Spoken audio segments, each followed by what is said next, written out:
Welcome to the Late Show.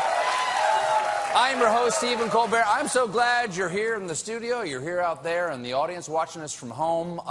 It's great to be with people you like and with friends right now because I got to tell you, the last 24 hours, the news has been really, really rough. Angry people in the streets, some of them in riot gear, and the governor of North Carolina has declared a state of emergency in Charlotte. The shooting of African Americans by police officers and the community outrage that follows seems to keep happening over and over again, no matter how many times we do nothing. And at times like these, it's hard to know what to say, but it's easy to know what not to say. Unless you're USA Today columnist and psychic you hired from Craigslist, Glenn Reynolds. Because last night, Reynolds tweeted a picture of protesters in traffic with the caption, "Run them down." Wow. That is such a terrible tweet that it made USA Today's worst tweet infographic. Now, these protesters... I'd look her right in that fat, ugly... I got elected. That we never had problems like this. That's respectful, silent civil protests that people can engage in that wouldn't enrage the other side. Yeah, nope, that's not going to work either. In fact, Colin Kaepernick's starting the trend of taking knee during the national anthem, and he's become the most disliked player in the NFL. Now, a second-string quarterback hasn't been this hated since Steve Hurtling Hitler Reinhardt. Pretty good player, though. Yeah, pretty good player. Run the blitz. I understand why some people are angry at Kaepernick. I mean, they watch football as an escape from the harsh realities of life, unless you're a Cleveland Browns fan, in which case, there's no escape.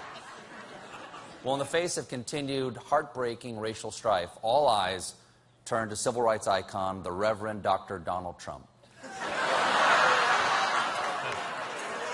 Yesterday, Trump reached out to the black community at two events in Ohio. Both were at black churches.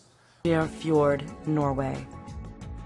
The Girongier Protest turned violent last night, and I just wish there was some sort of respect. People. I haven't seen so many white people placing black people since Brooklyn.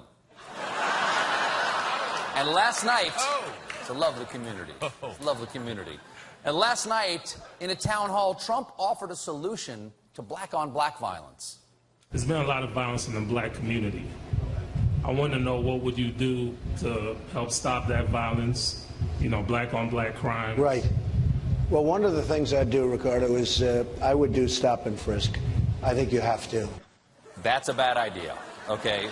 Stop and frisk is a bad idea. Not only has it been found unconstitutional, but if Trump's doing the frisking, it will take him hours with those tiny little hands of his.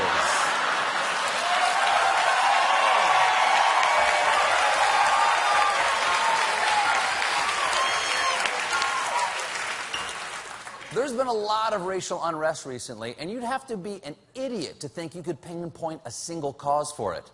And luckily, one Trump campaign chair in Ohio is just that idiot.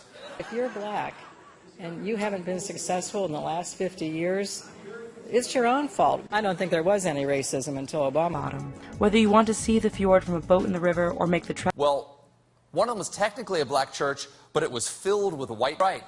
There was no racism until Barack Obama was elected. Martin Luther King didn't just have a dream, the whole thing was a hallucination. An illusion. By the way, did you look at the interviewer's reaction to everything she's saying? Yeah, that right there, I think has got to be the world's worst, that was really racist poker face. Whoa. Now, Miller thinks she knows the roots of the black community's problems.